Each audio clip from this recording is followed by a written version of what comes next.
Hello, everyone, and thank you for joining our webinar today on how to get better insights using segments and crosstabs. My name is Melanie. I'm one of the senior product managers working at Attest, and today we've also got Jacob, who's a senior customer research manager, to give us some expert tips on how you can use segments and how you can make the most out of your results by leveraging segments and crosstabs.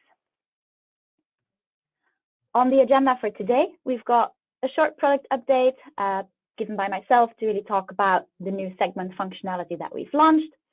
Then I'll give a very brief demo in how you can build these segments on the Attest platform. And then I'll hand it over to Jacob, who is our expert and will give some tips on how you can analyze your results using segments. We also have a Q&A at the end. To submit questions, you can post your questions in the chat and we'll answer them at the end of the webinar. So feel free to just share your questions and we'll get to them at the end. So starting with the product update today, we've launched enhanced segments. So to start with, let me give a brief introduction in what segments are. Putting it really simply, a market segment is just a group of people, or in this case, respondents, who share one or more common characteristics. These characteristics can be demographic, such as age, gender, income. It can be geographic, what region are they based, but it can also be behavioral. Do they prefer shopping online? What kind of products do they use? For what occasions? Or psychographic? What do these people care about? What sort of lifestyle do they live? Some examples of segments can be very simple: female millennials, Dutch speakers from Belgium, such as myself, online shoppers or Facebook users, people that don't watch TV, and so on. Now, there's a couple of benefits of using segments in your results dashboard, and I think the first one is really kind of spending less time on analysis, or at least on, the long hours of sifting through data in spreadsheets, creating pivot tables. With segments on the Attest dashboard, you can just build it out in a few clicks and look at your results in the dashboard itself. And what segments also does is it helps you gain more nuanced insights. You can learn more about your target audience, but also about different audiences, such as people that don't buy your brand, or people from a certain region or a certain generation, and use that to discover new patterns and more nuanced data points in your data that perhaps previously weren't that easy to investigate. We've made a few updates to segments lately, and I'm just going to walk through what they are. So first of all, we've added more flexible logic options. You now have the option, when you have multiple criteria, to change between and or. For example, show me people that have said they know my brand and have purchased it, or people that say they consider my brand or have purchased it. And you can also change between is and is not. Is not is particularly helpful when you really want to dive into people that aren't showing a certain purchase behavior. Another thing you can now do is save demographic segments to the library. There's a little save to library icon at the very bottom, which means that you'll be able to use these segments across all of your surveys. This is particularly helpful for generations that you might often report on, or for example, income brackets and so on. And lastly, we've added a few more ways to use your segments in your results dashboard to dive into your data. And we're going to talk you through what those different ways to use segments are now. So one of the first things you can do is apply your segment as a filter on results overview and see at a quick glance how they've responded. This survey is about dating apps, one of my favorite surveys. And it goes to show that if I now filter on, for example, Bumble users, you can see that compared to the average, which is represented by the dotted line, it seems that more Bumble users have met their partner via a dating app or website, which is very encouraging. Next of all, you can also now apply those filters on the trends page and see if there are any significant changes over time for this particular segment. Again, referring to, in this case, Bumble users of a particular generation. You can, for example, see that versus last time this survey was run, people are more likely to be paying for dating apps. So this is helpful when you've run your survey at multiple data points in time, because down on the trends page, you can see those various waves and spot if there's any differences. And now very easily, you can apply a segment filter and zoom into those differences for that particular segment. And lastly, you can, of course, also compare various segments on the crosstabs page of your results dashboard and really use this to discover significant differences either versus your total respondents or compare one segment versus the other. So again, referring to the dating apps here, when we look at people that don't use Bumble and people that do use Bumble, surprisingly, which I think is a good thing, we can see that Bumble users are actually more likely to be using dating apps to find an exclusive long-term partner. This is the statistical significance that you see here. So I'll now be giving a very short demo to show you how you can be building those segments on the results dashboard. So as you can see here, I've got a survey about coffee. You can see that this survey already has a fair few segment filters available. If I go to manage segments, I can see the segments that are already created for this survey, and I can choose to create a new segment. For example, Starbucks buyers that don't buy Costa coffee. Give a name to your segment. It's always helpful to give a name that lots of people will understand, because keep in mind that if you build a segment, your entire organization will have access to this segment. So pick a name that people understand and then start adding your conditions. You can choose between demographic, answer, or wave if you want to link it to a particular time that you've run the survey. In this case, I'm just going to work with answers. So looking at the question, from which of these coffee shops have you bought a coffee in the past year? I'm going to say the answer is Starbucks. And then adding another segment, another criteria.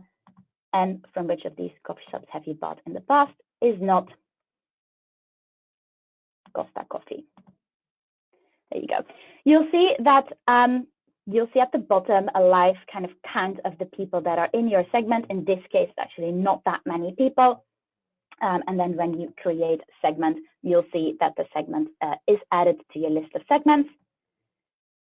You will then be able to apply it as a filter and see how your results are changing over time. Or go to your crosstabs page and add it as a variable to see how it's comparing versus other segments or versus the total.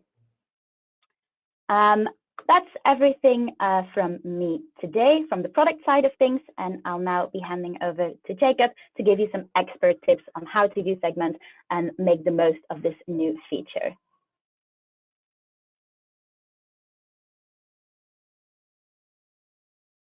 Hi there.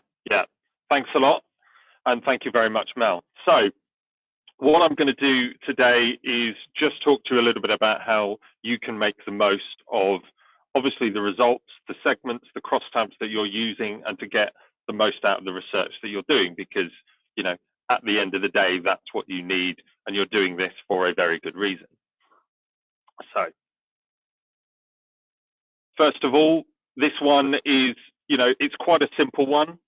It is thinking about what those results you're going to want to see, what the analysis you're going to want to do from the very beginning. And that might even be before you put pen to paper writing a survey. I was always taught that you should be able to write your report, albeit without numbers, as soon as you've written your questionnaire, so that you're already thinking about what are the questions that are going to be crucial to answering your business, your research objectives. What are the audiences that you're going to want to see those by? What are the special groups, like the segments that Mel has just shown us, that we might want to look at to break down our results? That's something to think about very, very early on. You may then identify those two or three key questions, 2 or 3 key audiences or groups. You can then start to create hypotheses around those key questions or objectives or audiences. Maybe you're expecting this particular age group to have much lower awareness of your brand or much higher usage of a competitor brand. It may be that a particular segment that you have internally that you've already created and know about, maybe you think that they might be really interested in this new concept that you want to test. Just having those ideas can ultimately be how you first of all set up your survey and your targeting and the demographics that you're talking to. But what it also does is it makes you think about how you're going to begin and frame your analysis once you've got those results. If you are looking at specific groups, then this is a great, before you launch your survey, it's a great time to think about the kind of size of those groups. If, as an example, you want to look at your users of your particular brand or your particular products, but you think you've got about maybe a 10% market share, then perhaps only doing a 200 respondent survey might only give you a small number of users. And so you need to think about that up front so that when you get to the results, you're going to have a good sample size for your groups. When you do get to the results, ultimately, the first thing you can do is you can start to test those hypotheses that you had. You have to be careful, obviously, that when you have these hypotheses, you're not writing your survey in a very biased way. And obviously, that's kind of what me and the other CRT members here at Attest can obviously help you with, to kind of remove that bias. But that's always something to be conscious of when you're writing those. But when you do get to the results, you can test those. They can begin your analysis. You've got an anchor for the rest of your results and the rest of your narrative that you're perhaps building. From there, maybe you test a hypothesis and now you say, right, this hypothesis that I had, that this particular age group are more likely to like this concept. What does it look like for that age group amongst, customers as well, or non-customers, or what does it look like for a different age group? You can start to then expand out that narrative around that hypothesis that you might have. This is also where, when you're thinking about those particular groups that you're wanting to look at for these hypotheses, this is where those segments that Mel's obviously just taken you through, as soon as you launch your survey, you can go in and start building them out, particularly if they're from demographics or a qualifying question. You can build those out before the results start coming in, so that as soon as you've got those results, they're right there on your dashboard. You can immediately start filtering your results by those and start to build out that narrative of whatever the results are going to look like. Equally, once you've got your key questions that you want to look at, whether that's likelihood to purchase your product or your concept, or brand awareness or brand usage, you can use the crosstabs to immediately see, are there any differences by any of the demographics, any of the segments that I've built, and very quickly see whether any of those are significant.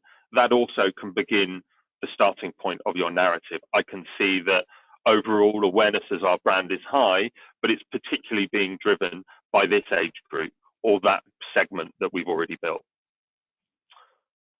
Then on top of that, you've got these segments, you've got your demographics. We've also got the ability to trend that data. So the next wave that you run, you already know that this particular age group is a driving factor for your awareness or your usage. Now let's see, this wave, has it changed? It's very easy to build those segments, whether it's 18 to 24's wave 1, 18 to 24's wave 2, and immediately see whether anything is changing over time. Now, the second point that I want to make about analysis is it starts out with a slightly interesting quote that actually my guitar teacher when I was a 15-year-old talked to me about, in that it's not just about the notes that you're playing, it's also about the silence and the gaps between. And I think that's quite, apt when we talk about building those segments, because whilst you want to look at your customer groups, the people aware of you, the people that are likely to purchase this new product, it's worth remembering to compare them to the people that don't. Your non-customers, your non-users, the people that aren't interested in this particular concept. And what you can do, obviously using the segment logic that Mel just showed us, you can very easily create a group of your customers. You can then very easily duplicate that and create one for your non-customers. And that immediately can give you some insight into what is different about these two groups. It may just be the customers associate these things with our brand. The non-customers associate these things with our brands. Why are they different? Are there any demographics that are driving those differences? You know, in the past, I used to always do brand and comms research and looking at ad recognition. And one of the first things we would ever do when we're looking at our brand data was to look at the people that said they'd seen an ad versus the people that said they hadn't. Did they have different associations about the brand? Was seeing the ad driving different perceptions about the brand? And so that is a very crucial one that we can now do. And we also have to remember, as I've said in that point one, quite often, unfortunately for all of us, our non-customers tend to be a much bigger piece of the pie than our customers, unless you're, you know, a very, very, very large brand. And so they do make up a very big, you know, amount of the consumers that we're potentially talking to. It can be, you know, sometimes we're not always focused on the non-customers when we're doing our research. Maybe it's really trying to drive home something for our customers, but we should also make sure that, you know, if there is ever a potential to grow, we are at least seeing what they're thinking about us, what they're saying. If they're not aware of us, who are they aware of us? Or maybe you can build up a couple of those, you know, conditions and criteria within your group. Maybe you've got the people aware of you and use you, the people that are aware of you and don't use you, the people that aren't aware of you at all. You've then got kind of three groups of consumers across the spectrum from non-aware through to your users, and that can really highlight some differences in perceptions or in attitudes, in even demographics. Maybe it's the group that aren't aware of you at all. They're a much more focused demographic. Maybe they're an older demographic. They live somewhere else versus your customers and those that are aware of you who you're more likely to focus on in your results. So I think that's just two things that I would think about when I'm, you know, when I'm looking at analysis and when I'm going through and building my crosstabs and building my segments. And you can see on the page there, I do have a couple of segments. I've got the segments that Mel had built before around the Gen Z Bumble users and non-Bumble users.